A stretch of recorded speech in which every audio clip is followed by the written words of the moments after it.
I want to show you still because it's just I don't know if I'm gonna get to use it. I bought this cool new thing on Roll20. Let me see. So, um, um,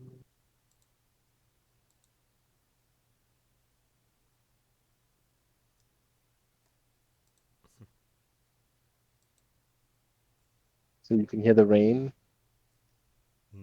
Ooh, yeah. Yes. Okay.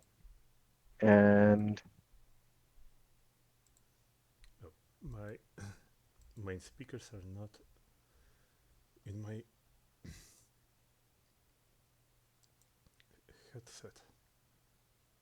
I think I found a sheet. Ooh, I think I found it. it's and now you should be able to see the rain. it's raining.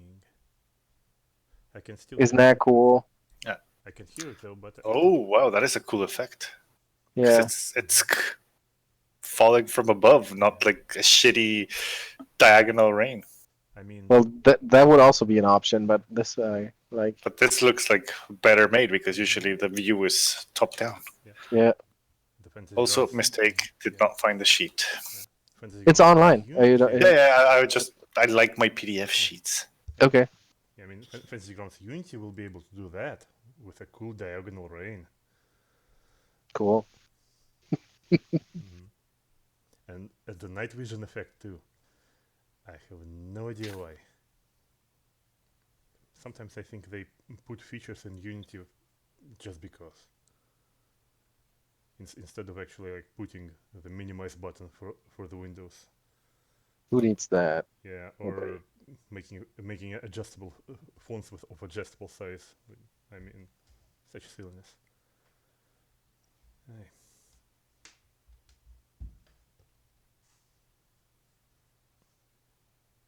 Okay. You ready? I Good hope to so. go. I need to remember my spells, but Okay. I will be fine. You'll figure it out as we go along, I'm sure. So you gather in Ice Ferry, where you will meet with Venture Captain Bjersik Thorsen. Ice Ferry is, of course, in Karlsgard, the capital of the land of the Linorm kings.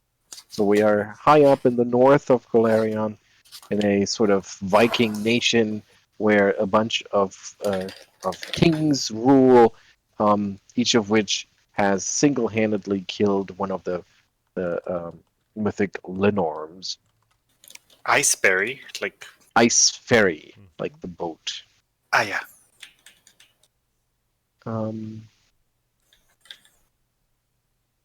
yeah, so you might have heard that Venture Captain Torsen is in fact deaf, and his service dog Maki usually alerts him to the presence of visitors or sounds of danger and stuff. And as you get to the meeting place, you're greeted by a gnome named Laral, who prominently wears a Wayfinder, that magical compass that Pathfinders carry with them as a sort of badge of office and at the same time a very useful tool to find your way around. After letting you into the lodge, she selects one cord labeled Office from a bundle of colored cords near the door. The loud howl from a dog echoes throughout the building, followed by a trio of scampering, blue-skinned goblins dashing down the hall. A large husky bursts into the hallway, snarling at the goblins, until a tall half-orc emerges a moment later and lays a calming hand on her back. He gestures for you to follow him into a meeting room, seemingly ignoring the goblins. Hmm. Venture Captain Bjersik Thorsen begins explaining the situation, his dog Maki sitting attentively nearby. As he speaks aloud, the half-orc punctuates his words with phrases in a sign language. Mm-hmm. Apologies for the ruckus. The Frostfurs are talented scouts, but they have an adversarial relationship with Maki. She doesn't particularly like them either. To the reason I called you here, the Grand Skulder family traces their lineage back to the story warrior Greyhund, the Sun Chaser, a Linorm king who ruled over the city of Yall and whose victories in battle were legendary. The family still has a lot of influence. I've asked them to help out the society, and they've asked for a favor in exchange. That's where you come in. Are you familiar with Valenhall? Orange? Valenhall? Is it the most contemporary fashion trend of the season? Hmm. I'm afraid that was not part of my education, but can you please enlighten us? This says I can, but it didn't actually print the information, so you'll have to It's all look right. it up. Valenhall? I'm looking it up. Mhm. It is sometimes corrupted in the dwarven language, Valhalla. It is a colony on the northeastern coast of the faraway continent of Arcadia. It was founded by the Linorm king Ulvas of this very town of Karlsgard more than 5,000 years ago. It is the final destination for the lords of our lands who attempt the lengthy and dangerous journey to the colony at the end of their lives and see Valenhall as a spiritual destination for the bravest of warriors. And you see, Greyhund, the sun chaser, never got to sail off to Valenhall. She died in what she planned to be her last battle. Her gorget was passed down to her descendants, most recently Halalvard Greskuldur, also a Linorm king. Halalvard was an impressive warrior in his youth, but a month ago he sailed off toward Valenhall to set up a shrine to Greyhund and finish her journey.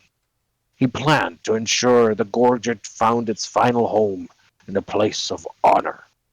Unfortunately, something happened to his ship, the Shore Seeker, along the way. Merchants report that the ship is still partially above water, but they didn't get close enough to find out what happened. While his children respected Halaward's decision, they would rather not have their father's body and the priceless family heirloom at the bottom of the sea. I'd like you to find the ship and retrieve Halaward and the Gorgon. I've arranged a ship for you, the Wandering Earth, to follow the shore seeker's path through the steaming sea. Any questions?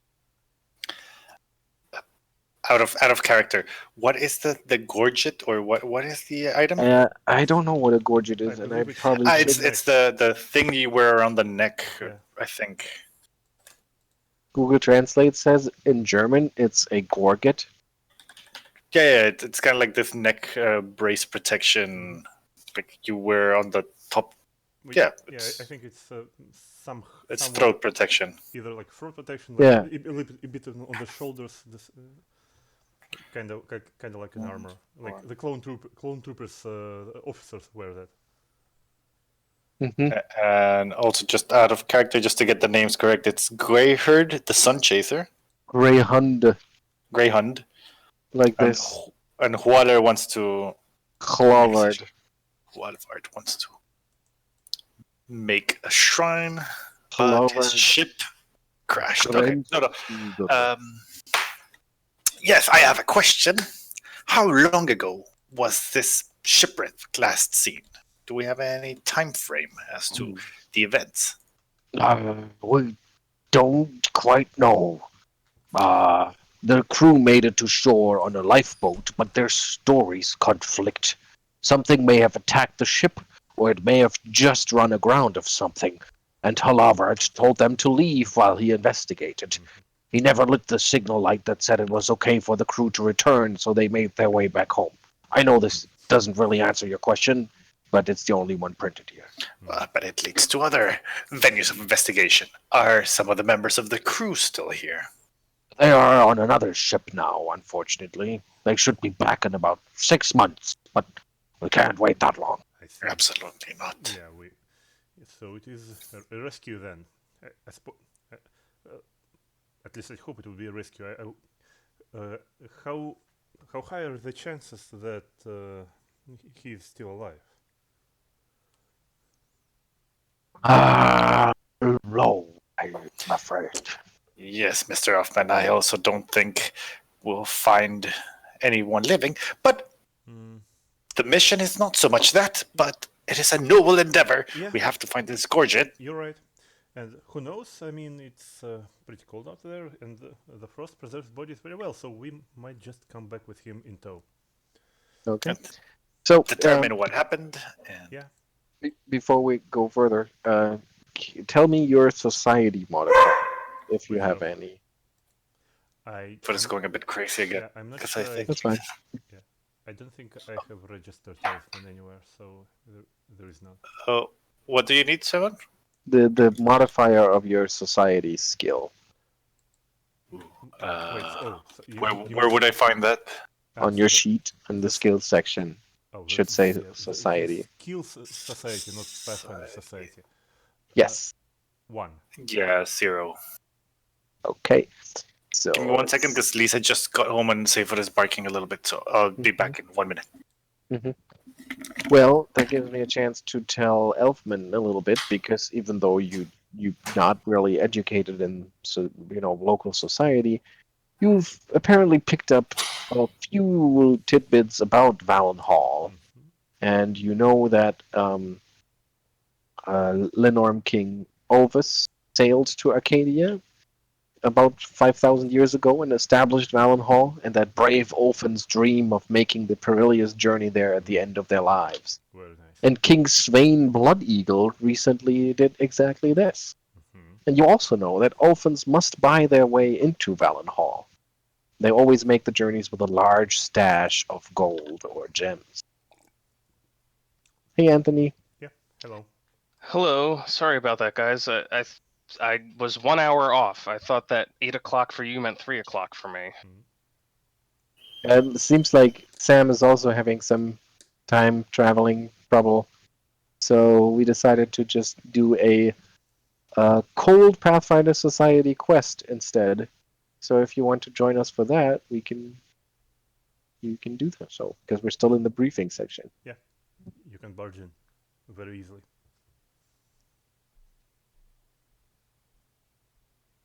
Would that work?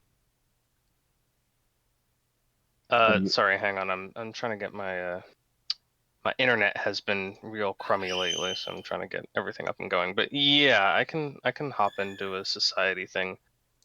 I did. I'm trying to think if there was like a time zone or like a daylight savings change. That was a little while ago. Yeah, I don't think there is. I mean, maybe I put it wrong on the Roll20 thing. I think I put it wrong. Well, I don't know. I could have sworn we were doing 3 o'clock my time for the previous ones, but anyway, yeah, I'll hop in. Okay. I can use a pre-gen. You can use your what's her name, Nashka. Nishka, yeah. Oh yeah, I can use Nashka. Sure. Is she first level or She's first level. She is first level, yes. Oh, sorry. So I picked Sorry about that. It's okay. We gained an Anthony. We gained an Anthony. Yes. But I think we're still gonna continue the scenario since we already started. Okay, so Anthony, just to catch you up, we are in the lands of the Lenorm Kings in the high north, among the Ulfin, who are totally not Vikings, and you have just received your mission, which is to go to a boat, which was supposed to sell. Well, it's a longer story. So there's a person named Greyhund, the Sun Chaser, who never got to sail off to Valenhall, which is the place where the Lenorm Kings go to at the end of their lives, and which is actually on the continent of Arcadia. She died in what she planned to be her last battle, unfortunately. However, her gorget was passed down to her descendants, most recently to somebody named Gelavard Grenskulder, who was also a Lenorm king. And a month ago, he tried to sail off toward Valenhall to set up a shrine for her and finish her journey, but something happened along the way. And there are some conflicting stories from the crew who were sent away by Halavard while he wanted to investigate, but he never lit the signal light that said it was okay for the crew to return, so they made their way back home. And it's all a little bit mysterious. So you've been tasked to head out there aboard the Wandering Hearth to follow the shore seeker's path through the steaming sea and find out what happened. And you can tell me Nashka's society modifier, and she might know a little bit more about Badenhall. So just so you know, this version of Nashka that's in this game is level 4. Oops. Yeah. You know what? That's okay. It'll be fine. Elfman is level 3, so Okay. we'll fit Okay. together. And we'll protect Rotre. It's fine. It's tier 1 to 4. It'll be somewhat mixed tier, but we'll figure it out. It'll be a mess anyway.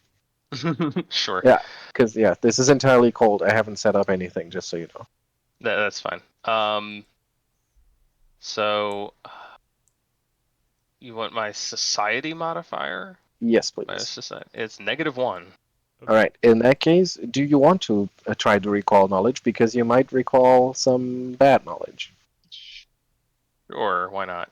Okay, -1, you say. I mean, I'm not going to sit there and not think about the situation. Oh, no, you don't roll. I roll for you. That's Oh. why I asked about the modifier. Because Yes, with the 2E rules, maybe you're not aware of that. With 2E rules, there's on a critical failure on a knowledge roll, you still get some knowledge, but it may be wrong. And if you roll yourself, then it kind of takes the fun away of being able to tell the difference between what's actually true and what's not. Got it. That's cool. That's very cool. Okay, Sure. but in this case, Valenhall, well, you've just learned about it from what the adventure captain told you, which is that it's the final resting place of the Linorm Kings, where they set out to themselves. But yeah, that's the first time you heard of it, pretty much. Anybody who wants to try a nature recall knowledge? I can try. I think because my nature is actually +6 because I am a very much elf blood, fey blooded sorcerer. Mm-hmm. Yes, indeed. And you know a few things about this steaming sea that you will have to cross to get to the shore seeker. You know that it is named for the thick mist that hangs over the waters. There's frequent volcanic activity from the Hellrung Mountains that leads to the sudden formation of new islands and ridges, and thus makes it a very treacherous body of water to navigate. Yep. Anybody else who wants to try their luck at nature? It's a knowledge. Knowledge, nature. It's nature. It's called nature. Yeah. Yeah. Nope, you don't roll yourself. You just tell me your mind. Oh, again, yeah. Then I was just saying, that's cool. Okay. I think I will roll for that. It's a +8. Okay. So Rotre doesn't know any more than Elfman, but Nashka, you actually, even though you've never heard of Valenhall, but you've certainly heard of the Steaming Sea, and you can confirm whatever Elfman already shared. But also, you know that many intelligent aquatic creatures have societies in the Steaming Sea, including merfolk, Sawajin, aquatic elves, and some of the other creatures that live there include sharks, sea drakes, kraken, sea serpents, all good stuff. Yeah, all things that can eat a sorcerer in a single bite. Nice. Mm-hmm. Yeah. So, with that knowledge in the back of your head and the briefing information still running through your head, you make your way to the Wandering Hearth, which is supposed to take you along the same path that the Shore Seeker took before it mysteriously stopped dead in its tracks. The captain of the Wandering Hearth is a Milla Vrickdahl, a middle-aged Ulfan woman She gruffly ensures that you're prepared and well supplied for the journey. After all, she warns you that this route is far from a safe one, and travelers should always remain wary. Um, yeah, and her worries apparently are not unfounded, as the ship journeys through the steaming sea. A storm strikes, and that gives me an opportunity to bring up my new neat little thing again. Ah, I hear it. Wait, where is it? Show off. Yeah, there it is. So, yeah, the crew desperately keep the ship upright, but the torrential rain and the heavy waves batter everything on board. Assuming that you're trying to help, you can try some of the following skill checks. Sailing lore? Anybody? Nope. Okay. Are we selling Athletics? athletics?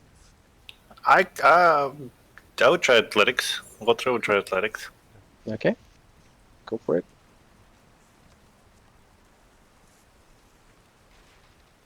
I said two. Is Elfman trying that? I am a sorcerer. my my strength is not that one of the lizardfolk, so my athletics are 0.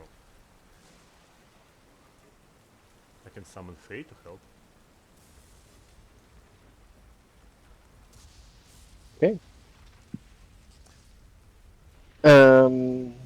So both Rotre and Nashka, you manage to, while the ship keeps getting tossed by the waves, you manage to secure some crates and equipment, and you climb the rigging to help. Give me some acrobatics check. Ooh, Nashka, you nimbly secure ropes at the sides of the ship without falling overboard. Rotor manages to do the same on the far side.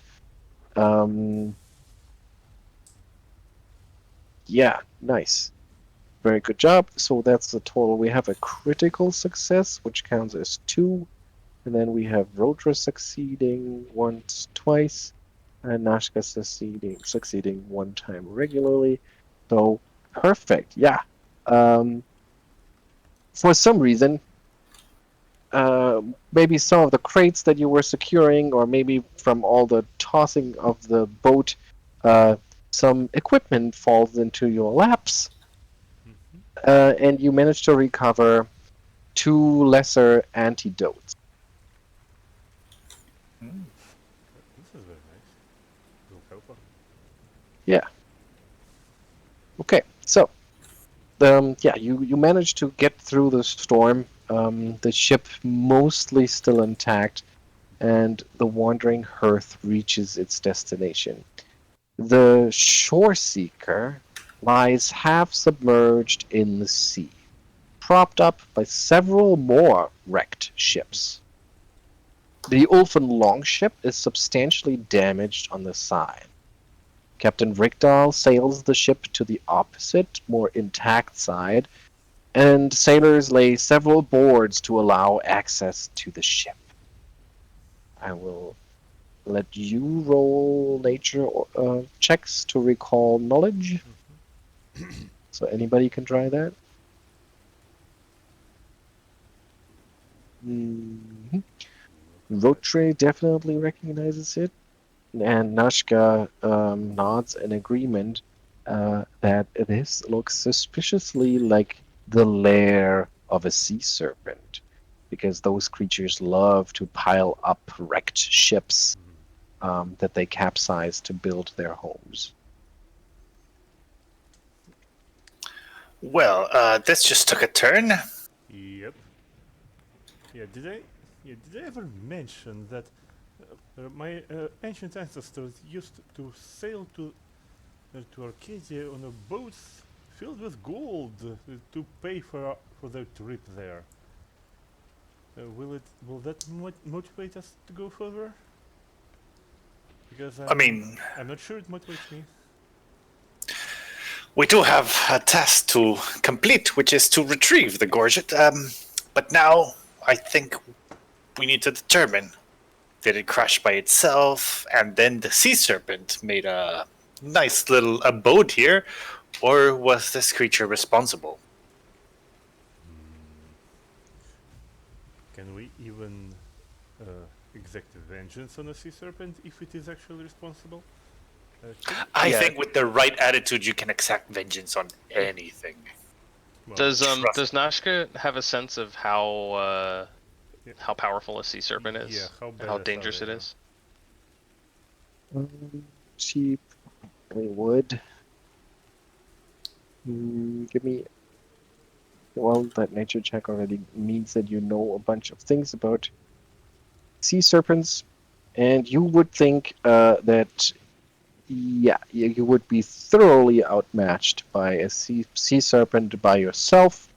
I mean, you have some of your friends with you or your colleagues, but you're not sure if even the group of you would stand even a single round against a full-grown sea serpent. See, Whatever we do, we have to do it. handle this carefully. So we go in quietly and try not to creak any floorboards, I suppose. Then. Oh, well, that's gonna be easy in the sea on a ship made of entirely creaky floorboards. I know, right? So nobody would. No, I Suspect, was being sarcastic. Nobody would suspect a thing, because they always creaking. So, yeah, right. I guess you have a point. Makes a fair point. So let's go.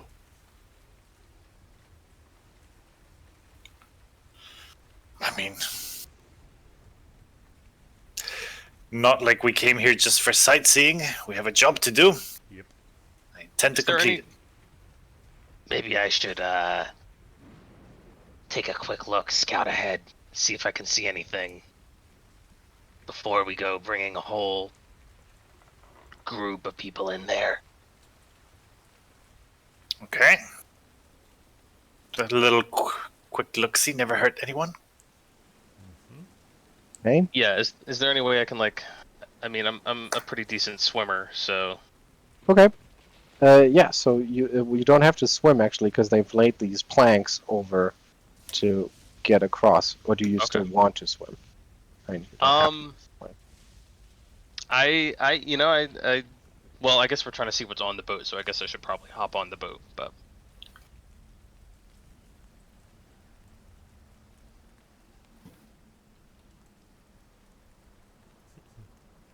So you walk across the plank. yeah, Okay. Give me a perception check.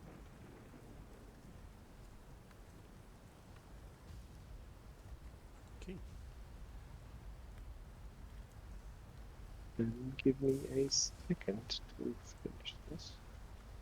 oh, I just noticed it's raining on us.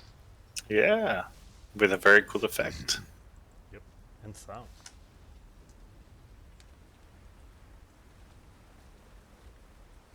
Oh, except none of those tokens are actually.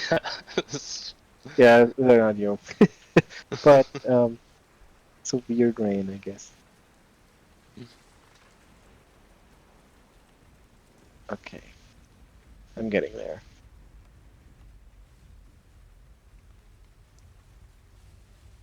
So, you make it across, and your perception roll is a natural 20. So, you don't even make it halfway across the plank before you spot the gray mold that covers a 10 by 25 foot section of the deck.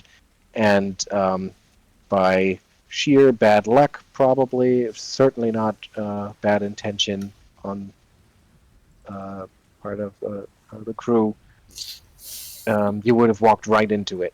Mm-hmm.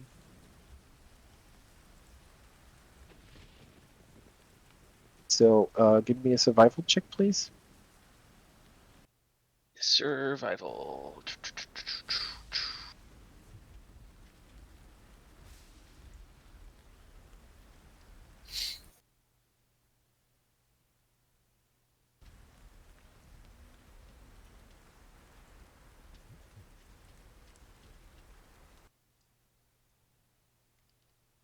It's a 21. 21. Yeah, you know how gray mold works. If you move into the mold space, it's not just like mold growing on stale bread or something like this, but it's an actual hazard. If you move into its space or damage it in some way, um, it'll get dusted up, and everyone within its area is exposed to it. And gray mold is very, very poisonous if it gets inhaled. You can, yeah, it's confusing. It makes you very clumsy, and it severely damages you if it gets into your lungs and takes hold in So your I organ. see two sets of planks on this map. Is the gray mold on both sets of planks? The gray mold is not on the planks because you brought those Right. No, along. no. The But I mean gray mold. like the Yep. area where you cross. So I'm gonna show you. It is exact this area. Yeah, but you also, with a 21 in survival, you also know that you can clear away the mold if you're being really careful about it. And you know, since you were trained in survival, you think that you could do it, but it's not. It's not easy. Okay. I'll head back and report. Looks like there's some mold growing on the other ship there. It's very poisonous. We have to be careful, but maybe we can clear it. Do we? Mold? That doesn't sound so dangerous. Just spores. Simon, it's I'm not Kyra. Oh, I got the wrong token. Thank you. I know you're not.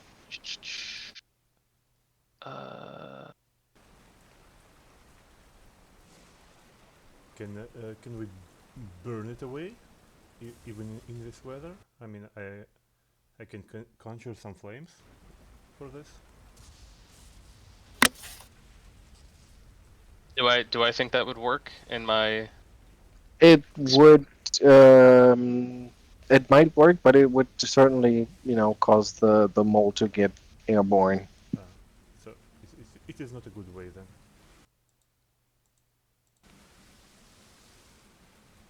All right then. In that case, we should probably start. I guess I can try to clear it. Yeah, we should. Or we could hop in the water and swim around and come up from another part of the ship. The idea of jumping into the water in a storm, besides a sea serpent's lair, I for one would rather stay on solid ground. By the way, before we start, I suppose it would be prudent for us to provide some protection for ourselves, and Elfman he pulls out his spellcasting implements that I'm not sure I have written him in, but that would be likely some sort of hand-carved wand. And he will start casting barkskin on both Nashka and Rotre. Oh, Appreciated. Don't. my skin's all tingly. I know it will be fine. Don't scratch it, or it will get worse. But until then. In fact, now that you mention it, I can't help not scratch. Not gonna scratch. Not gonna scratch. Not gonna scratch. One other question about these spores. Do I know, is it like an inhaled Yes, issue? it is. Yep. Okay. I'm just gonna try to clear it out then, because I am actually in pretty good shape to handle this kind of thing. All right. Roll your survival check.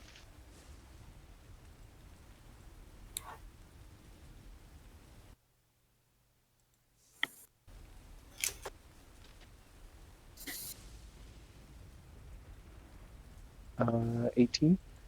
That is enough. Yeah, you clear it away well enough. You carefully scrape it off as you go along to carve a path through the mold so that you can safely make it to the deck of the ship without disturbing it. Okay. Alright.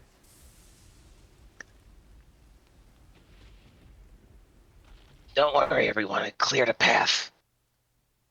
You might want to hold your breath anyway, though. Well, I hope it won't be so necessary in all this rain beating down the spores, but thank you. Rotre, let's go! Let's go! I'm coming, I'm coming.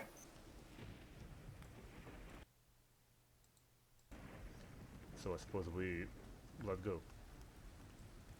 And I'm gonna need to do some quick calculations because Nashka is level 4, Elfman Yep. is level 3, and Rotre is level 1. 1. Okay. So we have 6 challenge points for Nashka, 4 for Elfman is 10, and 2 for Rotre is 12. So we're playing low sub tier, and that's dum. Okay, I think I can do that. Nice. Okay. Yeah. So, yeah, the deck of the Wandering Hearth looks abandoned. There is signs of some sort of signs of some sort of struggle. There's some smashed kegs and some torn ropes, sail canvas that's been ripped and torn. And as you explore the upper decks, you find nothing that gives you further clue about what's exactly been going on here. But there is the beckoning door at the bow of the ship that leads to the lower decks, which at this point must be flooded given the weird half-submerged state that the ship is in. Bow of the ship is upwards or downwards?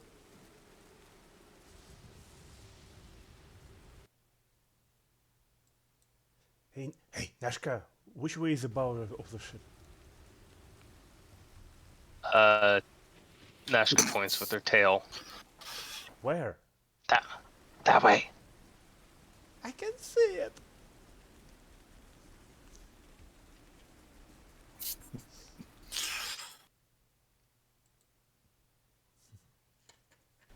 Are there like these chests and stuff that we see? Are they actually here?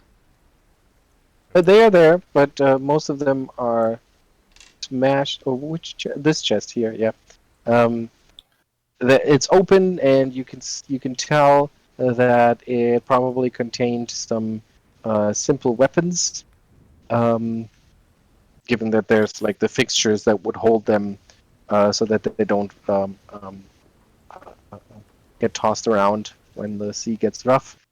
But they've all been removed. But it's another sign that some sort of struggle had been happening. Right. Is the anchor dropped? No, I don't think so. Well, I mean, the whole ship is dropped. So it's just wedged there in the Yeah, rock. yeah, exactly. It's kind of wedged in with all the other shipwrecks, Got it. not properly anchored. Doesn't bode well. It does not. No, it doesn't. Well, don't worry. I'm sure we will be. Really, Alejandro? No pun? What? It It doesn't bode well? It does boat well, yeah. Boat? You're on a shipwreck. Of course it does boat well. No, I missed it. I'm disappointed. You should be. I'm disappointed in myself. Well, maybe we should head below decks. All right. And at this point, Elfman, I suppose he will conjure a magical flame on his staff to guide the way, maybe. Okay, yeah. And with that light, that turns the lower deck into a glistening um, uh, weird sort of almost surreal scenery because it is properly flooded. Um, there's nothing down here of the cargo or anything that you can see that would still be salvageable. But it's not like you really have um, uh, a mind to search for that because in the flickering light of your magic spell, you behold wedged into a hole in the side of the shore seeker the head of an enormous sea serpent. Clutched in its jaws is the body of an elfin man wearing an ornate gorget. An axe is firmly embedded in the side of the serpent's head. Wait, Oh, I you see. weren't supposed to do that. Well, I see Master Claveret went out like a true hero. Nashka, is that thing still alive?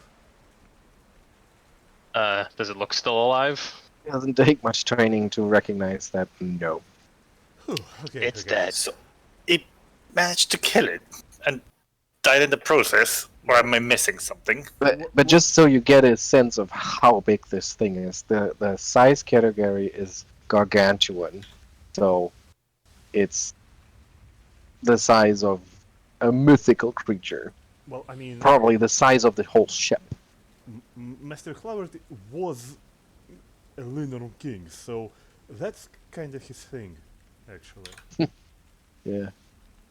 So, I mean, it's not that I am surprised that he was able to slay this beast. I am actually no, scratch that. I'm quite surprised he was able to slay that beast in all the and I'm only slightly disappointed that he fell along with it. That has got to be one of the most impressive feats I've ever seen. I mean, we should return his body, I guess, back and tell his story, so the ballads will be told about this. Yeah. Sure. I'm. Just go ahead and get that body out then. Why me? Why, just as yeah, he says in Sylvan. Sorry, guys. Just gotta. At least putting the little guy to sleep. I'm just gonna say goodnight. I'll be back in 30 seconds. All right. Yeah. Take. Let Rotre do it. Let the rookie do it. I mean, What does that axe look like that's embedded in him, though? I'm not proficient in pulling out corpses. The axe looks. Well, the Gorgon looks fancy and it looks in good condition, and the axe, on the other hand, looks like a weapon of war, a tool that was used for a purpose, and it's pretty heavily corroded from being exposed to the seawater. Yeah, doesn't look like anything too. So not only he killed that thing, he killed it with a non-magical axe. Mm-hmm.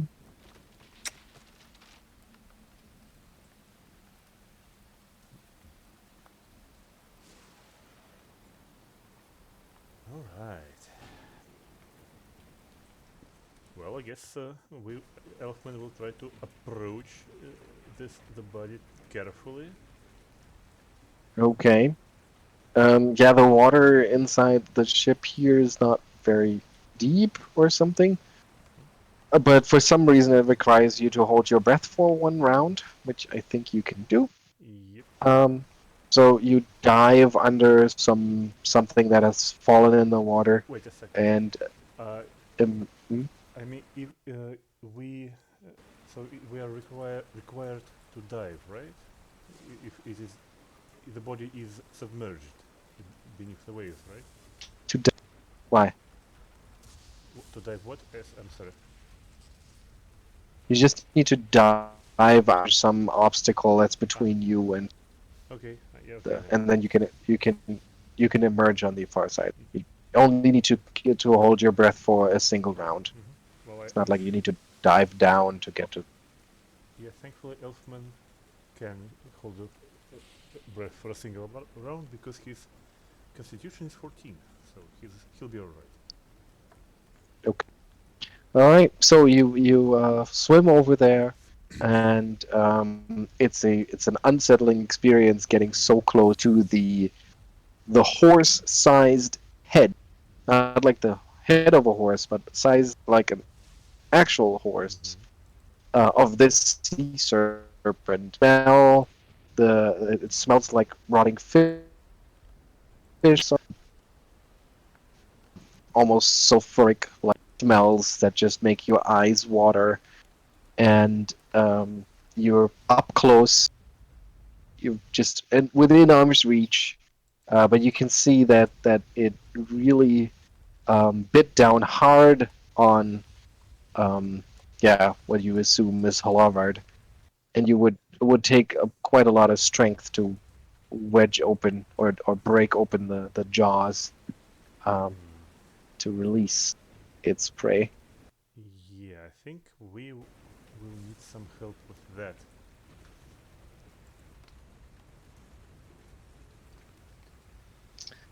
Okay.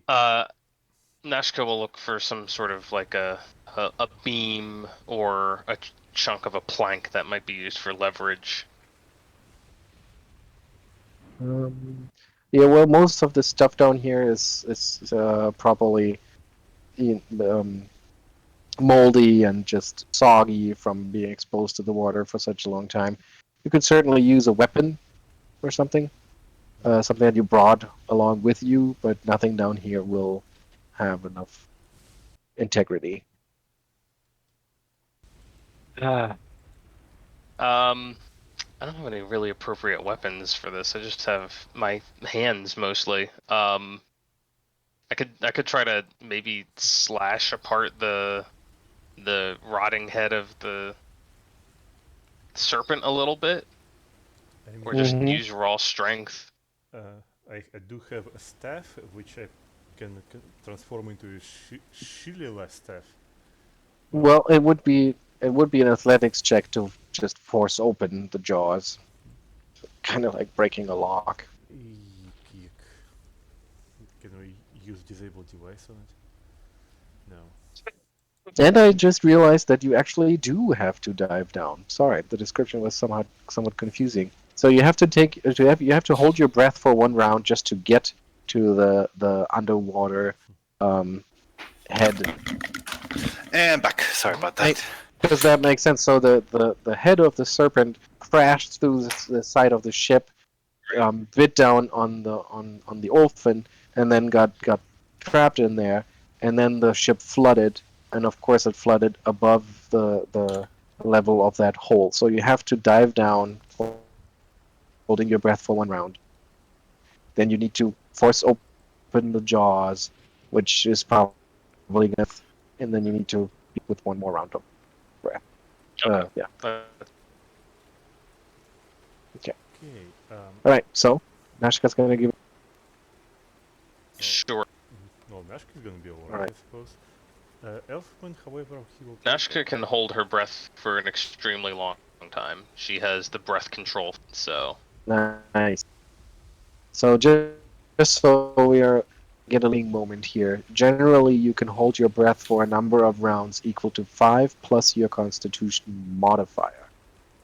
So by the end of each of your turns, you reduce your remaining air by 1 or by 2 if you attacked or cast any spells that turn. You okay. also lose 1 round worth of air each time you're critically hit or critically fail a save against a damaging effect. If you speak, you lose all remaining air. And then when you run out of air, bad things start happening. So, and what So, does this breath control do? breath control. I can read it to you. Breath control. Actually, I think I can just make it pop up. But you can hold your breath for 25 times as long as usual before suffocating. Get a +1 circumstance bonus to saving throws against inhaled threats such as inhaled poisons. If you roll success on a saving throw, you get a critical success instead. Okay. So I can hold my breath for 175 rounds. Okay. What? I Well, think. 25. What is it? What is your Constitution modifier? +2. 2. So it's 7 times 25, which is 175. Nice. Yep. So I would like you to count those rounds. Okay. I don't feel like doing that. All right. So Nashka dives down and gets face to face with that giant serpent's head. Sees the still razor sharp teeth that are deeply embedded into the Orphan Warrior, and decides to force open its jaws. Give me an athletics check, please. Ooh. Ooh, crit fail. Ooh, a critical failure means you take 1d10, which means 7 points of piercing damage as you kind of slip and you pierce yourself on one of the sea serpent's spikes, and you lose 1 round of breath. So 173. This is getting really tense. Oh man, maybe we should I can help try her. again, Yeah. or can Yeah, I of try course. again? Or? Yeah, there's no reason why you shouldn't. Let's not get a natural 1 though. Not much better. It's not much better, and it's not enough. But at least you don't hurt yourself. But it's really like Yeah. you don't know if it's rigor mortis or something, but it's really hard to open She, those she jaws. realizes she's really gonna have to get a good leverage. She's gonna try to like stick her arms into the jaws and then like use her feet to brace against his lower jaw and use her whole body to try and pry it open one last time. Put your back into it. Yes, and you can see like little air bubbles rise as she like really goes, and finally, even through the water, um, um, um, muting most of it, the sound, you can hear the crack kind of echo as she breaks the sea serpent's jaw and manages to dislodge the body, swimming back up with the dead Linarm King in tow. She resurfaces and for a couple seconds you just see like just the top of her head as she's like swimming forward, very gator-like, and then she kind of rises up the rest of the way with this body and says, Special delivery. she's kind of like nursing her hand where she pierced it on a freaking sea serpent fang. It's gonna be alright. It's just another scar to boast around in the lodge. That is an impressive feat. I can do that. Well, when you get to be a level 4 character in a tier 1 adventure, it comes naturally. Wait. Simon. I mean, she has bark skins, and so she has resistance to piercing damage. So that's 5 hit Ooh. points. Nice. There you go. Even Thank more you. impressive. Well, Should- thanks to Elfman here. I was useful. And as Elfman points that out, some of the wound closes up. Magic. Well, look at that. So it was 7. So resistance is. What's the resistance? 2. Resistance to. Okay. Nice. Well, Bark skin is not as bad as it used to be, but it still works. Yeah. But it was Just, always good, no? Yeah, but it was always just this, +2 AC, just another +2 AC, and I kind of like how they did that with most things, that they're not just a stat bump; they have a little bit of flavor to them. That's true. That's really cool. so like that. what should we do with this guy? I mean, Well, we need to. I do believe he deserves a hero funeral. He came all this way to provide a hero funeral to Miss. Note Well, I mean, to Miss Greyhound. So I think we owe him the same courtesy. yeah, Right. I'm Well, not I guess sure. I mean, I suppose it would be better to let his actual subjects to take care of that. Because, well, you know, I mean, they Yeah, would be. but I mean, not leave him here. Well, yeah, exactly. I mean, we need to take him back and not try to arrange the funeral right here. Right. All right, and well, I suppose we can just keep the gorget on him and return it all together. Sure thing. All right. Okay. I imagine he does not look great at this point, though. No, he's bloated. His skin is almost transparent. Dead eyes, obviously, an expression of a weird expression somewhere between fierce determination and being terrified at the same time. Yeah, not exactly worthy of a statue Like, right now. Yeah, I'm sure they clean him up, clean him up for a statue. Yeah.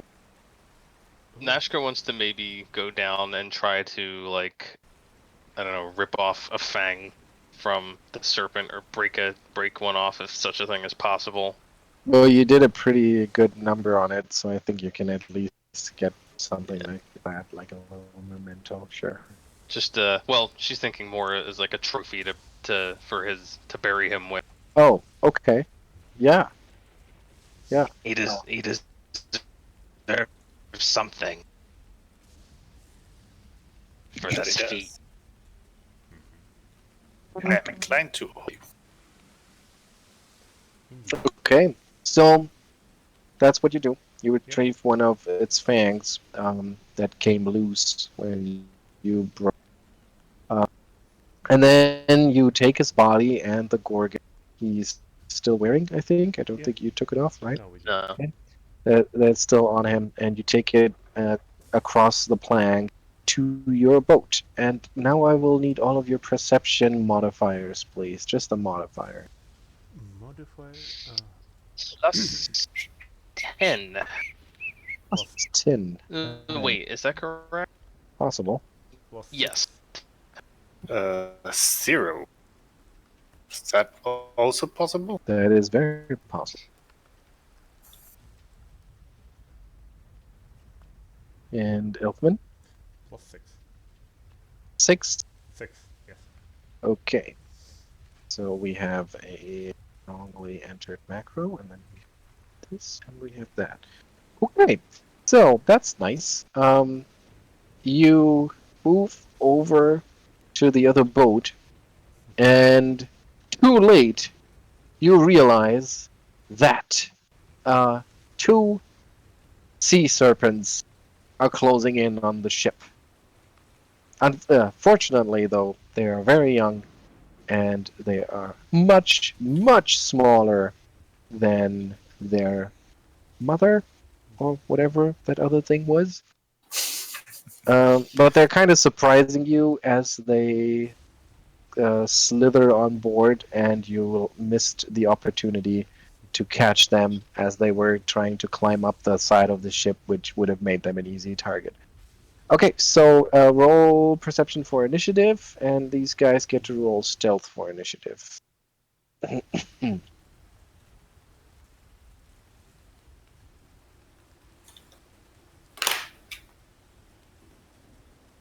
Well, this is nice.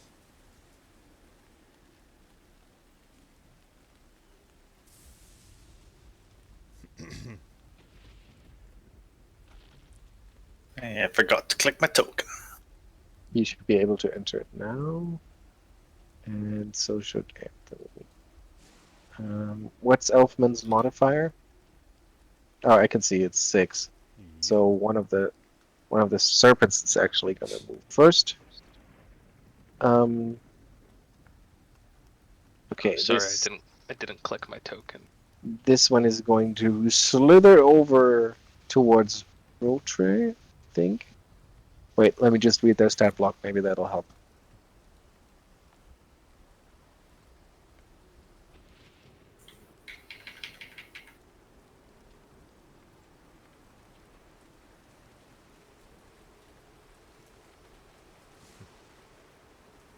Yes, Speed. now I need to check what my feet do.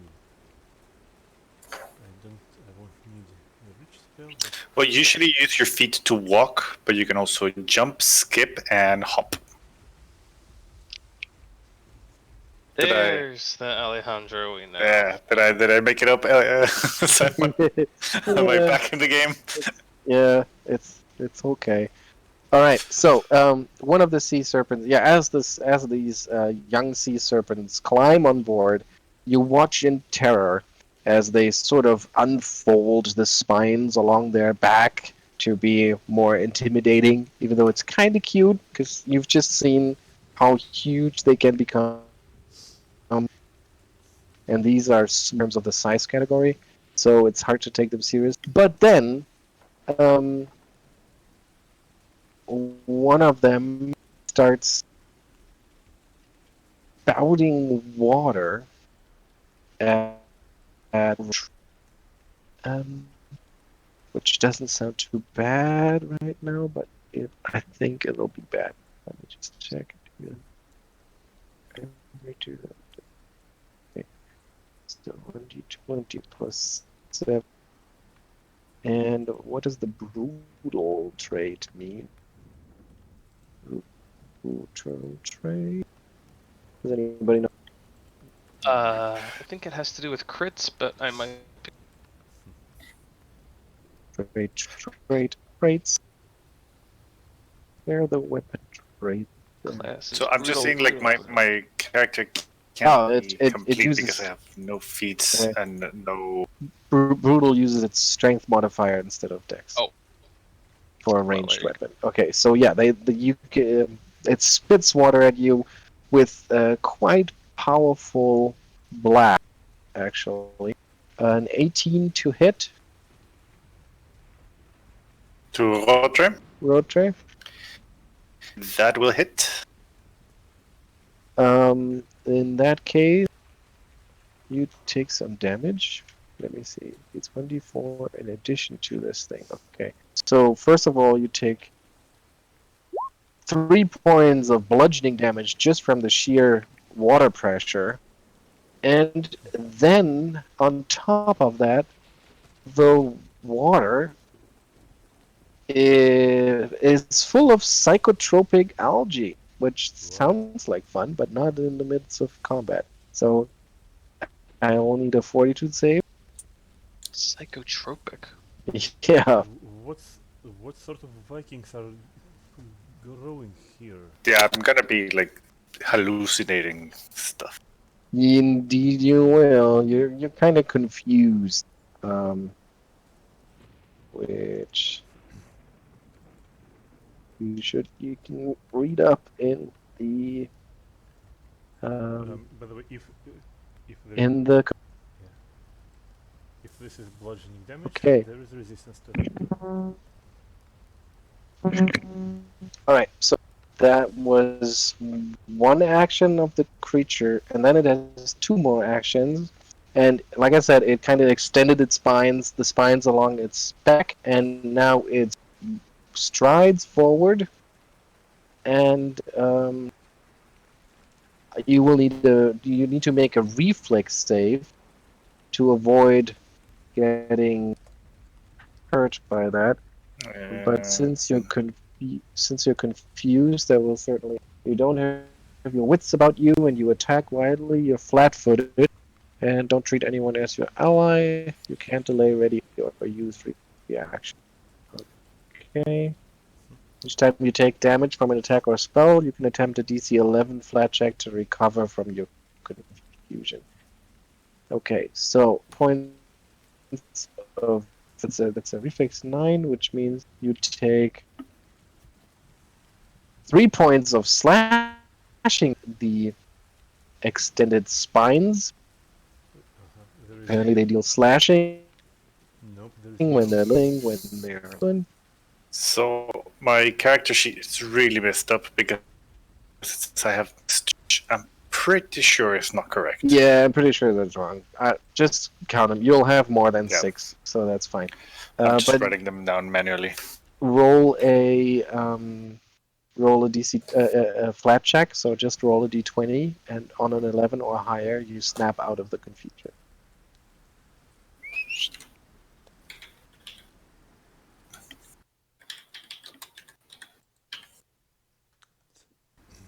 You do not. Then Elfman, your turn. Discord is very laggy today. Okay. Elfman, he sees this happening, so he will start to spend his last second level spell slot. He will raise his hands with his arcane focus staff, start chant eldritch recitations in Sylvan, and he will summon Fae right here. Will summon. Since I am summoning Fae from second, heightened spell slot, that would be a creature level 1 and would be a Naiad. I will drop it into the chat.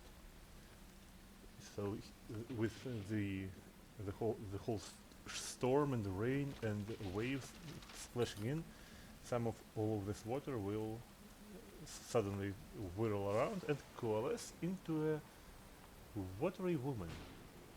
I'm assuming. Mm-hmm. Are these serpents, sea serpents, animals, by any chance? Are these what? Are they Animal. animals or beasts? They are.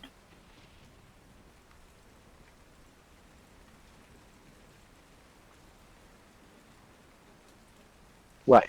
What? I couldn't hear. I couldn't They hear. are animals. Ah, okay. Because naiads have speak with animals as constant facts, so Elfman will quickly yell at her in Sylvan, "Tell them to fuck off, please!"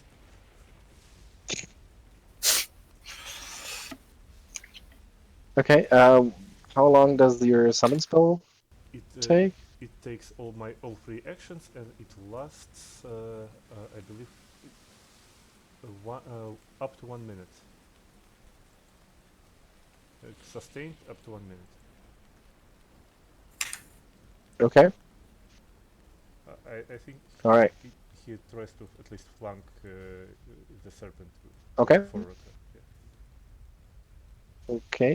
Then her turn should happen right away, right? I Or have does she have to wait no idea. Speak with it. It the is round? it is summons as summon Yeah. animal. Let's assume her turn happens right away. Well, she would probably try to tell it something, I suppose, but it will. I'm not sure it will. Yeah. She can make a. Make it a diplomacy check. She can make an impression. So let's see. +7. Wild empathy. Naiad can use diplomacy to make an impression to make very simple requests on animals. Okay, let's try to make an impression and tell them to fuck off. Her diplomacy is +7.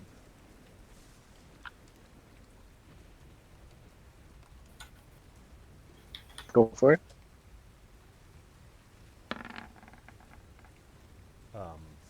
Okay. Okay. Yeah. So she takes a minute to tell the sea serpent in a much more diplomatic way to fuck off. Basically, just being like, we are leaving. You don't need to defend your home because we're already on our way out, and that seems to subdue the sea serpent enough to not attack for a while, for now, at least. But of course, there is its sibling, and that is not as easily impressed. So, I'm actually above it in initiative. Just Oh, you are. Oh, yeah. Okay. Sorry. Then it's Sorry. your turn. Yeah. Does the other one still seem like it's behaving aggressively? It's the this one, the one that the summoned Fae is sort of starting to interact with. It seems subdued. The other one seems still aggressive and is still Okay. slithering towards you. So Nashka will stride up to it.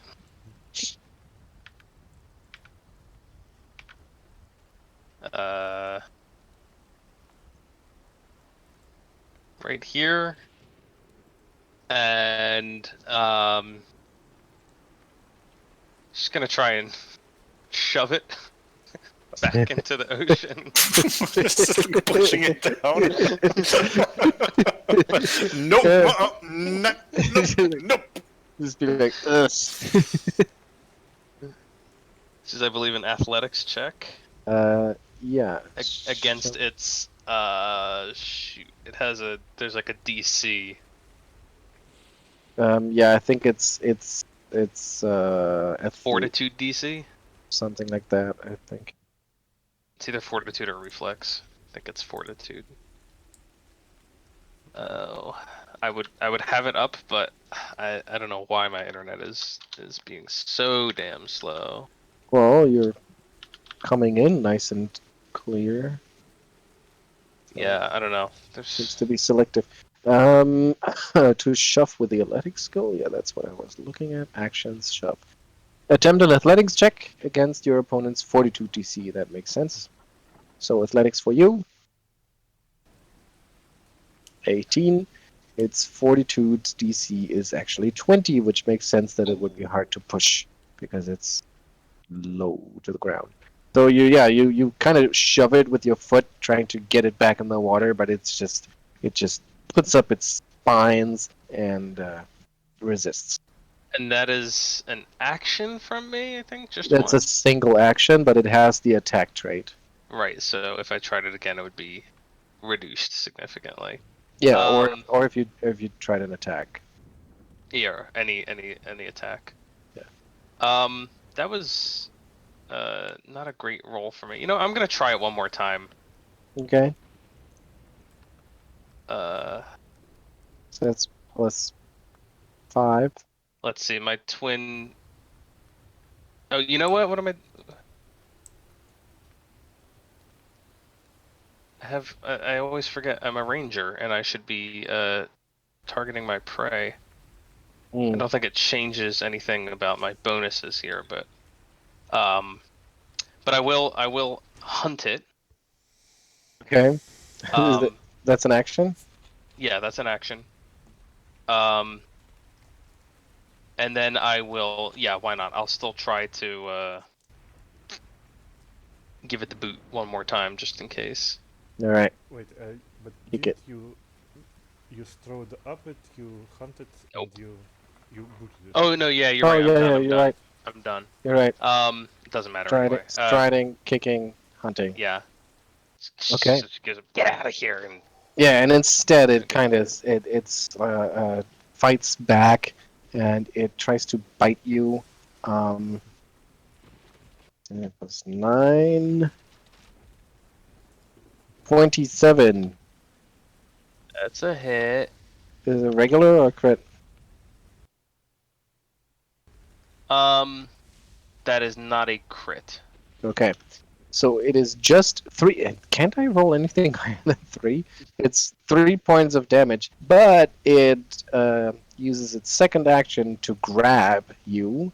So what sort of damage is that? Piercing.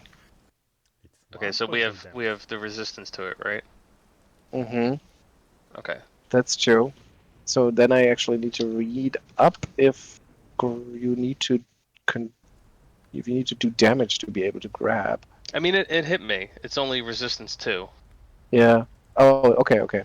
And it doesn't even matter. As long as the attack roll is a success, it gets to grab, which it does as its second action, and then as its third action. So it bites you. It doesn't hurt that much, but it's only using the momentum of the bite to roll itself around you, wrap itself around you, and then constrict. For I think it gets the grab for free, it's an action to grab a single grab. but I mean I don't resist it in any way, right? No, that's the Okay. beauty of the system, that players don't get to defend themselves Yeah. against. So we actually get to do them. I don't think I've ever done a constrict action in 1E. Okay, so that's 4 points of bludgeoning damage as it wraps itself around your leg and then kind of pushes down hard. It's kind of cute how it's trying to do the thing Also, that a yeah. real sea serpent would do, but it's also painful. Rotre. So if it's alright by you, I'm gonna use the level 1 Ambry character sheet. I think that's what you built Rotre off of I anyway. think so as well. I was just checking that, and yeah, it just makes sense because I'm noticing a lot of missing stuff, and I can't find Rotre's actual sheet. Yeah, I found one for a half elf, but no. I'm pretty sure that's what you did last time, so it's fine. Okay, so but using this one then, Rotre will try to prove his bravery and just go all out and attack by bringing down his massive large bastard sword plus 6 clumsy. 20 plus 6. That's not bad. 25 is given that you're flanking and it's flat-footed, that's a critical hit. And that's gonna be 1d12 damage. Which makes sense because it's distracted since it was just told by the fey creature that you're not here to harm it. Yep. Narrator. It was I'm about to do this. Did he clear his confusion? That's true. Good thinking. Yeah, I was thank tripping you. balls, I think is the I medical was term. forgetting about that. Yes, I think that's the appropriate rules term. So you attack wildly. You're flat-footed. You don't treat anyone as your ally. You use all your actions to strike or cast offensive cantrips, so the GM can have you use other actions to facilitate attack, blah, blah, blah, blah. Your targets are determined randomly. Haha! Uh-oh. So, Oh shit, sorry, Elfman. 50, Sorry, 50. Alejandro. Sorry. No, it's Just- this is what we're playing, and it makes it Right. much more fun. The low is the serpent, high is Elfman. Alright. It's so high. Aye. It's very high. It's as high as Rotre. It's as high as Rotre. What's Elfman's AC? That would be 16 without a shield. So at least it's not a crit, I think. Okay. So the rookie hopped up on Sea Serpent Algae, pulls out his way oversized sword, and lifts it way up over his head, and then kind of loses his balance and comes swinging it back around towards Elfman. So roll for damage. So it says here large bastard sword plus 6, and then in parentheses it says clumsy one while using 2d12. So it's 1d12 damage, right? Yes. Otherwise it would be 1d8 plus 4 slashing. Yeah, it is 1d12 plus 4 slashing. Even at 12th level, my hit points are Okay. not that high. That is a lot of damage. 1d12 plus 4. Jesus. That's exactly half of my health. Never bring. You're resistant. You're resistant. No, I'm not. I cast the bark skill on you to not myself. Oh no! Oh no! Oh. I guess I have to apologize to you too then. That is amazing. Okay. That was only your first action. Yeah. Oh Jesus. So we'll see. You're gonna attack more, and this one is going to hit Elfman again. No. Roll to attack, but you take a -5 on that one. So it's Okay, just so instead of doing 1d20 plus 6, I'm just gonna do 1d20 plus 1. correct. I stabbed myself in the foot. You would think so. And the third one also targets Elfman. Um, go for it. Well, actually, you needed to draw your weapon, so you don't have the third action. Let's be fair here, as much fun as this is. Okay, so, but that means that nobody actually attacked the sea serpent, Yeah, and so it it was is. only told by the fake creature that everything will be alright, so it's okay for now. It's not gonna attack. Just gonna hang back. I mean, Nashka sort of half-heartedly tried to push the other one back into the water, but that didn't hurt too much. So, yeah, I think it's just gonna skip its turn. Elfman, your Okay. turn. Uh, my turn, you say. Can I actually do something about Rotre other than slap him? You can hit him. Well, I mean, I know I can hit him, but that would be kind of rude. I mean, is there I a think way for that, me to, well, or no.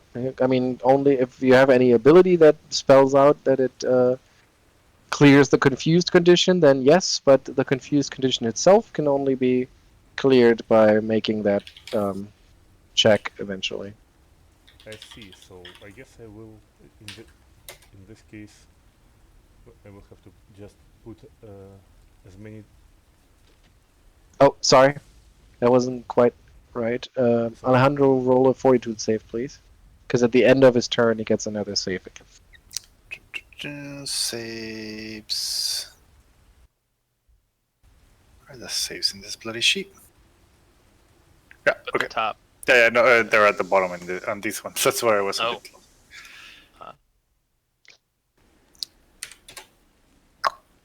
Oh, come Yeah, no. on! Yeah, he seems to be liking this. so yeah, Okay. I will need to put as much distance between me and Rotre as it Yeah. usually possible. That's a good idea. Yeah.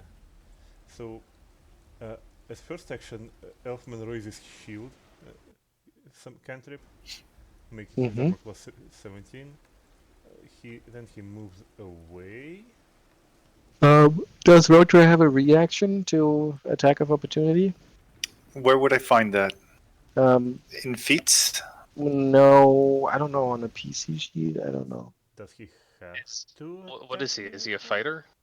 Barbarian. I think He doesn't have reactions anyway while he's confused. Oh, he doesn't? I thought that's what you said. Mm, He can't ready an attack. He can't take reactions You're right. or ready an action. I thought that maybe if it's to attack somebody, then it's fine. No, you're right. It's too complicated for you. You're too high. Oh.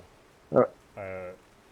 Shit, I was going to cast Produce Flame, but Produce Flame apparently costs 2 actions, so I can't cast a cantrip. In that case, I will just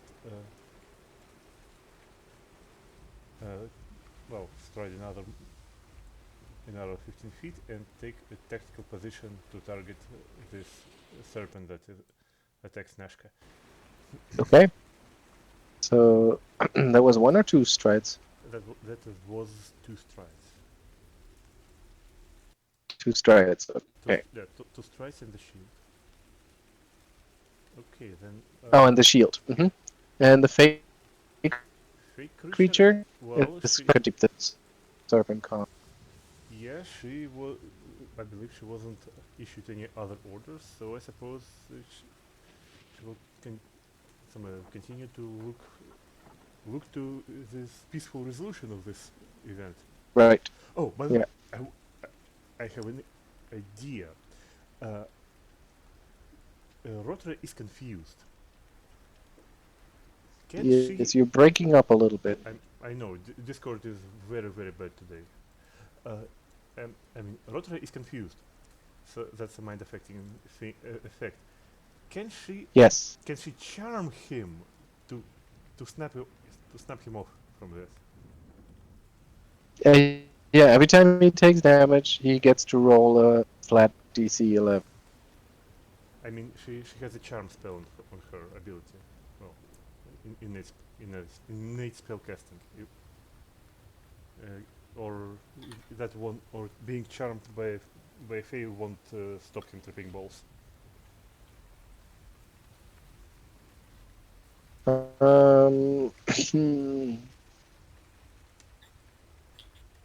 It's just, I mean, even if he failed his save, he would just be friendly towards the Fae, but the confused condition makes him not being a friends and I foes. see. So until fusion ends, it would sort of override the charm.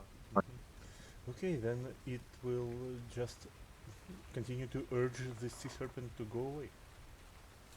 Okay. And then it's Nashka. Strategy check usually represents 10 rounds, so you don't need to roll again. Nashka.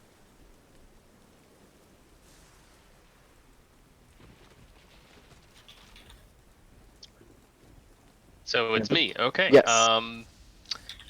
Let's see. Anything I guess I can try to escape the grapple. That would Right. be the first thing to do. um, Which is that escape. It's the escape action, which has the attack trait, and you can roll. Oh, that's an attack trait. Yeah.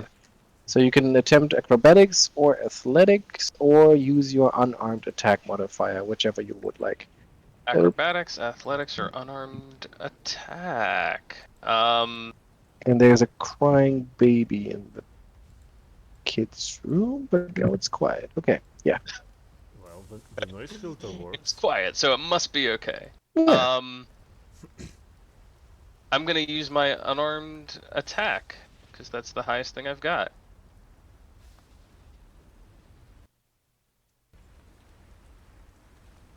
Okay. And I clicked it. I'm just waiting to see if it'll actually pop up. there it is. Okay. You make it. You just kind of grab its tail and you rip it right off and you throw it back onto the planks. Okay. I say, That was cute, but seriously, off you go. and try to shove it again. No, that's not gonna do it. Come on, Yeah. roll above a 10, damn it. But okay, I can. Can I? Shoot. Can I take any sort of defensive? I gotta go for a second. While he's doing that,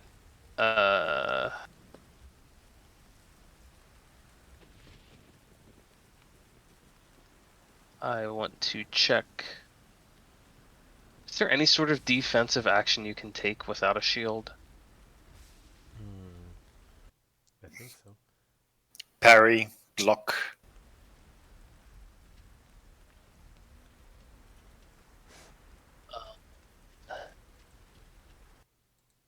Let's see. Riposte.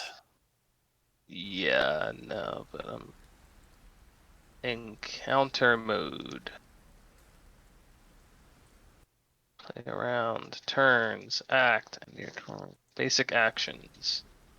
Aid, crawl, delay, drop prone, escape, interact, leap, ready, release, seek, sense motive, stand, step, stride, strike, take cover. Okay. Third action. Take cover. I guess I can't really take cover against this thing, huh? There's nothing that really offers any cover. If you were Uh-huh. behind a mast or something, but Yeah. this is, yeah. Okay. Third action, I'm just going to I don't think it's got an attack of opportunity. So I'm just gonna step away from it a little bit. Ah, 5, 10, 15. Yeah, right here. well, it doesn't. But it's got beef with you now, so it's gonna step up as an action, and then it's going to try to bite you again. 20 plus 9, which is a 23 to hit. That's a hit. For 1d6 plus 2. More crying baby. That's 5 points of damage. Okay. And just real quick. Minus 5, so that's plus 4. 20 to hit for a... Nope, sorry, that's not what it did. Because it did, again, the routine with the stride, bite, and then grab. So you're grabbed, but it doesn't have an action to constrict. And then it's Rotre's turn. And I'll be right back. I'm gonna restart my PC real fast while Simon is away because it's acting funny. Okay. That's, I'm guessing, because of having Photoshop open all day.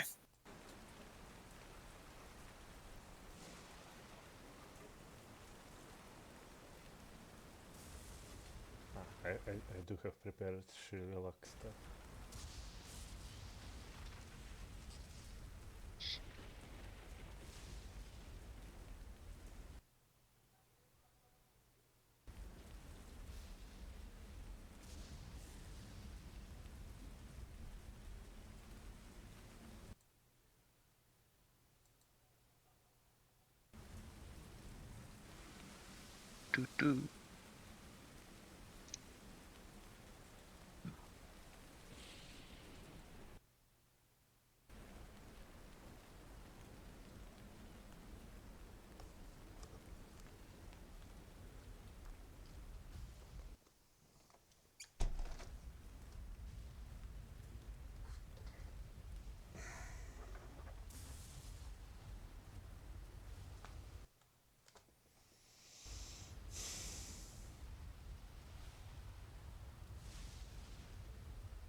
So, what did Rotre do? He rebooted his PC. He's restarting his computer, yeah. Oh no. Which he just disappeared as soon as you came back.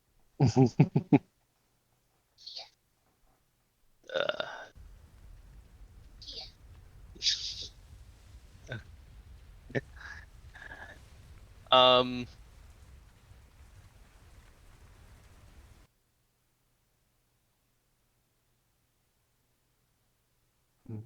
So how are you guys faring on week whatever of quarantine life? It could be so much worse for us. I mean, we have a yard outside that we can go into because we're staying with my parents. Mm-hmm. We have been for the last couple of weeks. So I can do home office and my parents can help with the kids and we have a yard and the weather is nice and my dad got a new barbecue, so Very We do nice. it could be so much worse. Yeah. Can you hear me? Yes. Ah, Yeah. cool. I'm back. Sorry, just restarted. Camera's pointed this way. And I actually just got an invitation for a virtual cocktail hour tomorrow. So Well, I saw the photos of the steaks you sent me, and I wanted to turn vegetarian just so I could turn back carnivorous. Just like so I could have that journey. just to eat meat for the very first time again. Exactly. Like I had forsaken it, but those pictures changed me. Yeah, I've made some pretty good ribs too the other day. Yeah. No, life is not as bad as it could be right now. And I still don't know anyone from my family or like my immediate circle of friends who's gotten sick, so I guess I'm very lucky. So yeah, it's your turn now. Yes, Alejandro. Oh, sorry. My turn? Yes. Am I still as Yes. was So- colloquially put out high as a kite? You are, so hit it. Hit it where it hurts.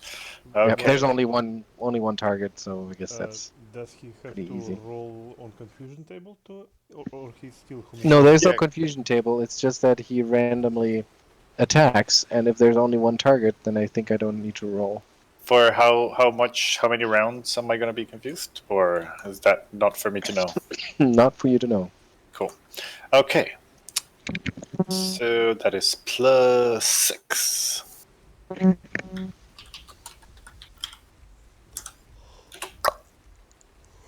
Ha! Ah, too bad. You miss. Oops. Second attack. Shit.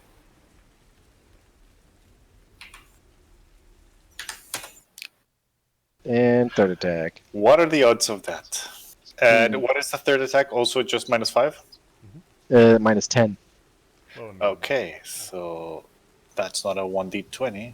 That's 1d20 -10. -4. Oh, shit, well. Yeah, it's okay. You rolled an 11, so it's a 7, which is a miss. Alright, so you just confusedly swing your giant, oversized sword around. Very I'm imagining convincingly. like flying snakes all over the place and Yeah. Todd just swinging like a piñata, laughing maniacally. It's my birthday! Spoiler alert, it's not. Yes, but at least you're making such a complete fool out of yourself that the serpent is still in a very relaxed conversation with the fake creature and doesn't act on its turn. Elfman. Alright. Well, we don't have anything, I believe, anything helpful to recover my hit points, unless I somehow have something in my inventory, which I don't. I have only Hat of Disguise for some reason. So Elfman will start again. He will raise his shield cantrip and he will start to cast, well, the shield lock spell on his staff. So he will join the fight next round. Okay. And Did you say we? Hmm? Sorry, no, I'm sorry. Go ahead. No. And the summoned fake creature will, I suppose, continue to chat with sea serpent Okay. Nashka. as long as it takes. Did you say we had found lesser antidotes or something like that? Yes, you have. Can we administer it to Rotre? It is a Yeah, poison, I'm so trying to maybe it figure will that work. out. Administering a potion is the same action as using it yourself, but since he's confused and he can't tell friend from foe, I think you would have to incapacitate him first. That's uncomfortable. I mean, he's okay right Yeah. now. I mean, Yeah, I He's think he's doing what he would do anyway. Just had to leave him alone. Nashka's got this thing. It's grabbed her. Is there? Okay. Is there a, like, reverse the grapple kind of option, or do I just grab it back? Or do I have to escape and then grab it? I think you would have to then grab it yourself, even on a critical height up to 5 feet, but you don't get to reverse. Can I just grab it while I'm grabbed? Is that a thing? Well, you are immobilized and restrained and grabbed. So it sounds to me like that wouldn't work. Let But me I'm curious. Find out. just I am flat-footed and immobilized. Oh, I'm flat-footed.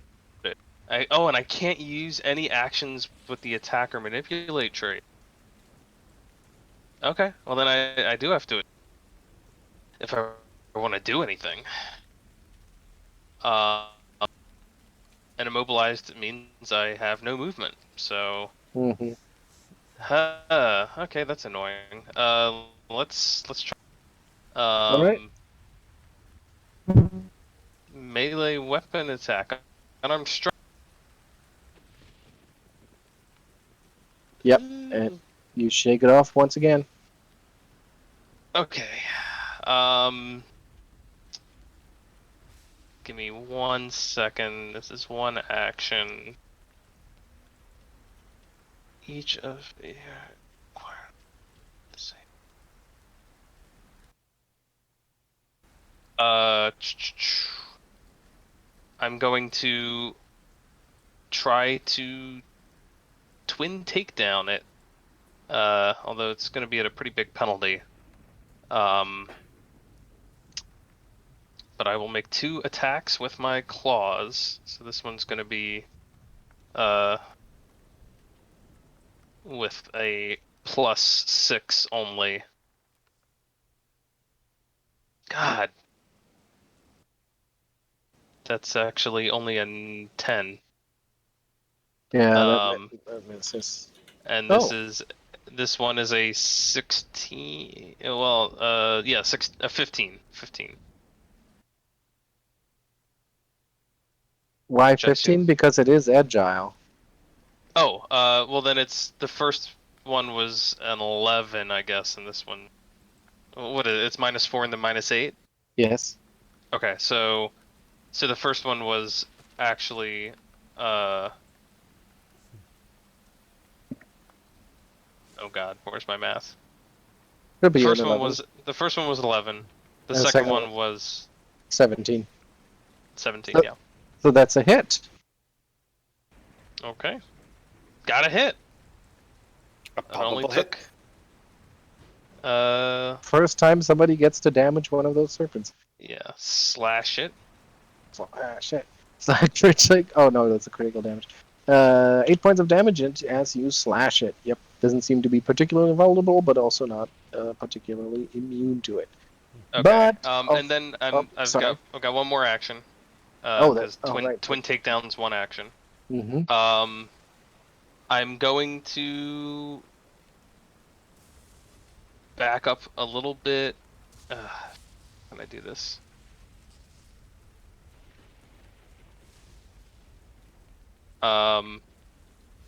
Yeah, why not? I'm gonna get all the way around it. Just dance around it. Yeah. Okay. You kind of make it follow you around as you move, but then it ends up biting you anyway. Taking its first action to bite 17. That's a miss. Its second action to bite 16. And its third action to bite misses. Fun. Rotre. Rotre be all like, hold my spliff, bruh. Yeah. Well, you're still seeing snakes everywhere. Swing your sword, please. Aye, aye, Captain. Oops, sorry. Oh, sorry. I should have given you a fortitude save at the end of last round. So roll that first, too. Sir. Fortitude. Coming right up. Nice. So you're no longer confused. Yeah, like all the floating flying snakes kind of coalesce into the one in front of me. Yes. Right. And in that glorious moment, well, I already rolled for attack. Yeah. So that was your first one. Yep. You still have 2 more actions. Can you rage? I mean, Can I? No. what? Are you No, no. raging already? No, I wasn't raging. But Maybe I, you would like yeah, to? now would be the time to. Yeah. So that's what's gonna happen. So you're crashing hard. Yeah, Entering rage is an action, I guess? it is. Okay, so you have 1 action left. I will demoralize. Hmm. Auditory, Interesting. concentrate, emotion, mental. I attempt to frighten a creature within 30 feet of me. Of you who you're not aware of. Wait, what does that mean? Who you're aware of. Sorry, yeah. Attempt an intimidation check against the target's will DC. Okay. Roll No for matter it. the result, the target is temporarily immune to your attempts to demoralize for 10 minutes. Mm-hmm. Okay. So, intimidation check. That is +4.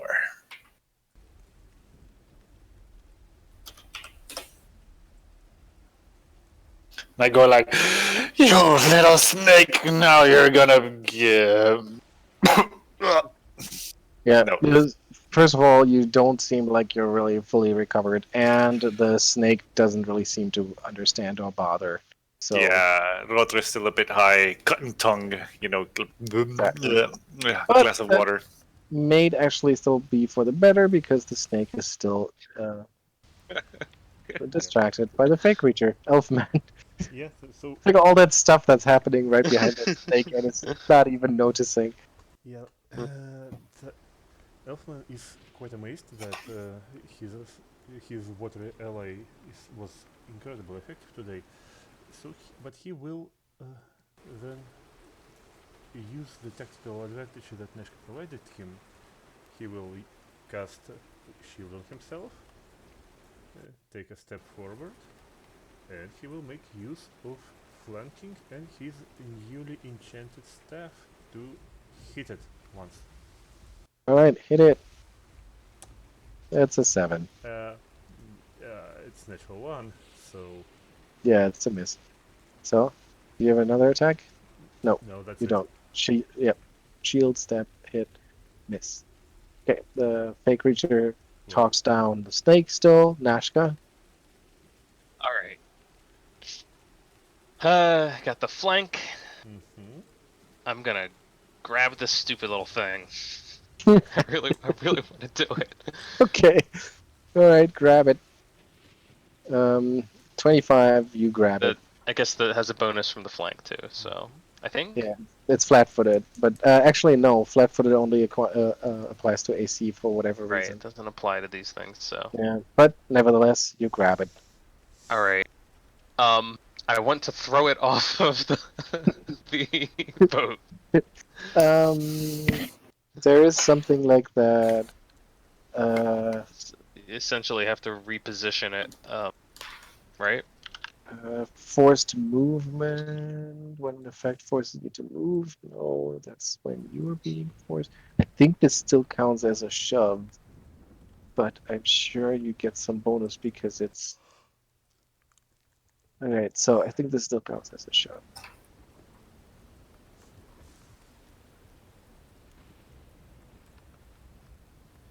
Let me figure this out. So the action is called shove, which means you push an open opponent away from you.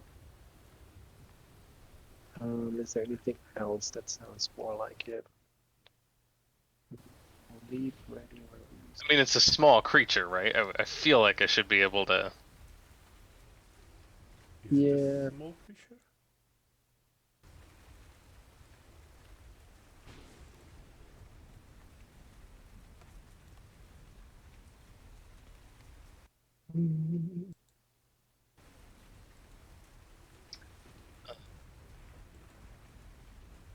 That should be. Unless you move, or your opponent. Unless you move.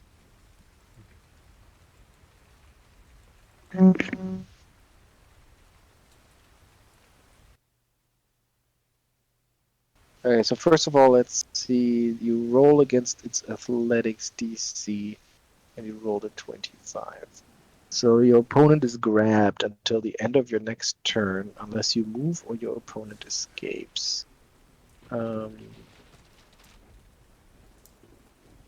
And grabbed means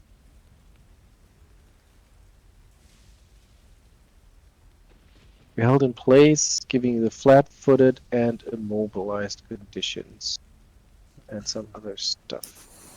And the immobilized condition means that you just can't move, I guess, right? And that the Yeah. flat-footed, so the flat-footed doesn't change anything about it. That's really weird. If it's, I can just try to chop it to pieces. Yeah, I guess that makes sense. Seems weird because I feel like in first edition you could reposition creatures that you grappled. You could, and maybe that'll come later because I don't think that was in the core rulebook either. Okay. Um. You already looked at the forced movement rules? Others, especially conditions, can make you universally flat-footed against everything. Flat-footed means you take a -2 circumstance to AC. Okay, well, I'm just going to make a melee strike against it. Unfortunately, I can't do twin takedown because that requires I have 2 weapons available, and I'm holding it in one hand. Yeah. So that's awkward. And it is already flat-footed from the flanking, so it really doesn't help you anything to grab it. Okay, well then, I've still got it grabbed until the end of my next round, you said? Yes. Okay, well, it won't move, I guess, while I try to unarmed strike it. Well, you That's deny it. Yep. That's a hit. Regular hit. It's actually -5 off of that, or 4, so 18, Okay. but... Still a hit. Oh, there we go. Damage. Come on. That is 10. 10, yeah. 10 points of damage. Nice. Okay. And I still have another action, but like there's nothing to do with it except maybe attack again. So I guess I will. So this will be -8. Oh. Oh. Well, that's a critical hit. So that's 20 points of damage as you crush its head in your fist. So There we go. Maybe grabbing it actually did make a difference. Nice. Okay. that's pretty impressive and terrifying. Not my choice there. It's like, come on, get back in the water. No, that's cute, but get off my leg. All right, I told you once. Told you twice. Now I'm gonna crush your head. Back you go, back you go. That's very good. Okay, Rotre, your turn. Okay, Rotre, now proper raging, will proceed with swinging a sword the right way. See about that. We'll see about that. Yes, indeed we will. Come on. That is the third. Is it the third or fourth critical one I've rolled tonight? I don't know. It's just been awful on your end. That's for sure. Rotre wants to die. I'm surprised he didn't jump into the water when tripping. Yeah, you got 2 more. Okay, but we not resolve this beforehand? There's nothing to resolve. Okay. You just miss. Just miss. Okay. Hey. Oh, There that's you a go. hit. So you get to roll damage. And oh, will I? It's 1d. Is it 1d12 plus 10 when raging, or just? Probably. Because it's 1d12 plus 4 with two-handed, and regular damage is 1d8 plus 4. And then when raging is 1d8 plus 10, so I'm guessing it's... Oh, yeah, then it will be 1d12 plus 10, yep. Massive amount of damage for level 1 character. Yeah. Yeah. I mean, that's 10 damage guaranteed. But it's the barbarian thing. Alright, 18 points of damage. Nice. Okay, so you still have a third attack, and you definitely got the sea serpent bad with that one. And that one will be 1d20 minus 4, right? Yes. Yes. That's a miss. Okay. Yeah, Okay, but still 18 damage. Unfortunately, you also get the sea serpent's attention, which turns around, stops believing the fake creature's lies about you just being here out of curiosity, and it tries to bite you. Come on. 23, I assume, is a hit. So that's 7 points of damage, and it then wraps itself around you as it grabs you and constricts for 6 points of damage, crushing your leg while Resistance. holding you in a tight grab. Barkskin. Elfman, your Wait turn. 1 second, let me just check my health points. Yeah, okay. No, all good.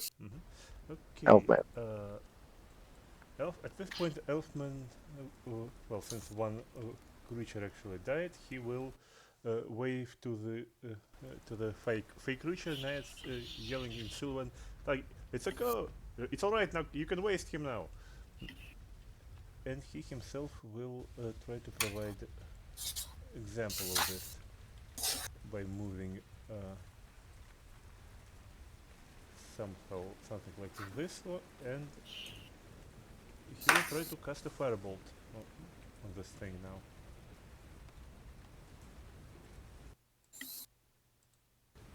Firebolt spells. Not firebolt, produce flame.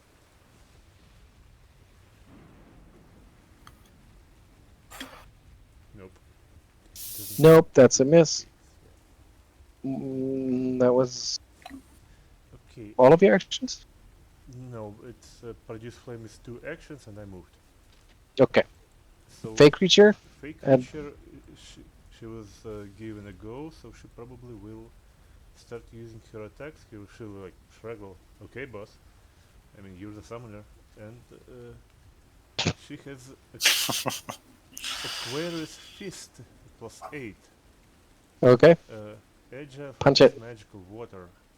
Yep. Well, that's +8, I guess. Punch it. Punch it. And she's flanking, so that should be all right. Yep. That is almost a critical, but just a regular hit. 1d6 because agile weapons, yeah, they don't add any dexterity to damage, so that's just No. full yeah. damage. Mm-hmm. Just 6 points, and then you have another action. Yeah, she has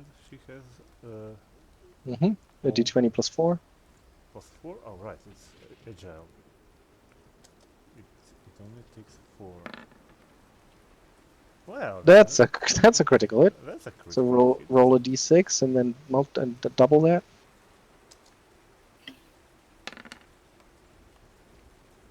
All right, that's another 6. Another 6, And the creature's dead. yeah. Okay. So So you smash the sea serpents after a lot of awkward back and forth and weird little trippy episode that Rotre was going through. Oh, Rotre had a splendid time.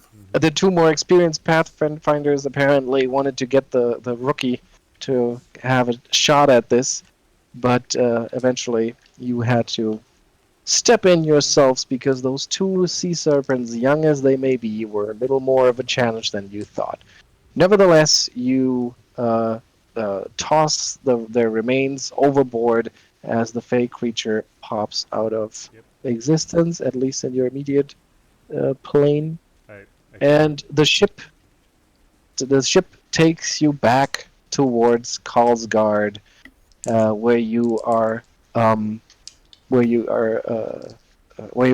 meet a delighted venture captain Thorsen, who accepts Halarvard's body and the Gorget from you and says, "This will greatly please the Grenskulders.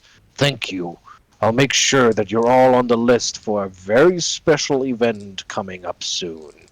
And without explaining more about what this special event may be, he opens up a nearby cabinet, takes down an armful of vials, and says, "Let's just say these might come in handy." And he gives each of you one of those vials. Good job. Quest solved. Yay. GG. I kind of want to imagine that Nayat actually did step on the serpent in contempt. Okay, so the thing he gave you were Winter Wolf elixirs, and I have no idea what they But they sound amazing. I will write no them. idea what they do. Winter Wolf elixirs? I mean, come on. I mean, you don't really get them. The way that society works is that you just get the opportunity to buy it if you Unlock want. Yeah, you unlock them exactly.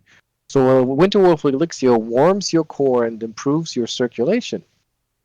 So like So it's Nurgle. essentially liquor. Brandy. Yeah. For 24 hours, you're protected from the effects of severe cold.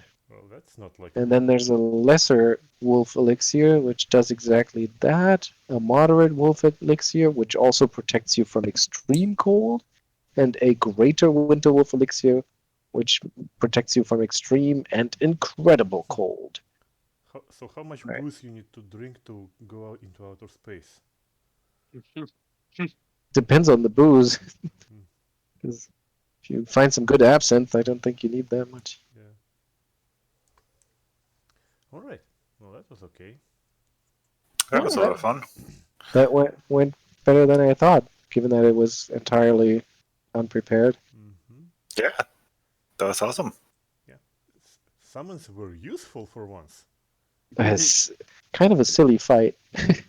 Mhm. Just I mean, yeah, one of the fighters was not responsibly fighting under the influence. I'm But surprised that the scaling worked because I don't know if you're aware of that, but in the Pathfinder Society scenarios, they always have these things where. So this scenario, for example, is for level 1 to level 4 characters. And in a party of 4, that's fairly easy to determine because if everybody is level 1, you play in what's called a sub-tier 1 to 2. If everybody's level 2, you play in the sub-tier level of 2. And then if everybody's level 3, you play in the sub-tier 3 to 4. And if everybody's level 4, you play in sub-tier 4. But as soon as you have a mixed party like this one, then you start doing some math and calculating some challenge points where you assign points for every player based on how much above the baseline level for this scenario they are. And then the encounters have information how to scale the encounter based on this challenge point total. And it worked pretty well. I'm surprised because you were underhanded or understaffed, but over leveled, and it still felt like it was, I mean, an okay balanced encounter. It wasn't supposed to be too hard, but it felt like a bit of a challenge. Thanks to yeah, Rotre. That's pretty good. Seems to be a really mathematically well made system in terms of balance. Okay. Cool. Yeah. I don't know. Every time I've played 2E, it just feels like it works pretty well. Yeah. makes me want to keep playing. The only thing that I'm taking issue with is the whole like the weirdness of the combat maneuvers, which aren't really maneuvers anymore, but Yeah. they just don't seem to work quite by the logic that you feel like they should. I think the problem probably is that they wanted to streamline the system and they wanted to get away from the rabbit holes of rules that kind of reference each other and the flow charts you need to resolve the combat maneuvers. And now they kind of oversimplified it and took out some of the tactical things. Yeah, I Especially, mean, I think it's pretty simple. All you need to do is make the flat-footed condition also apply to the yeah, DCs of the yeah, probably the fortitude and the reflex DCs, not the will.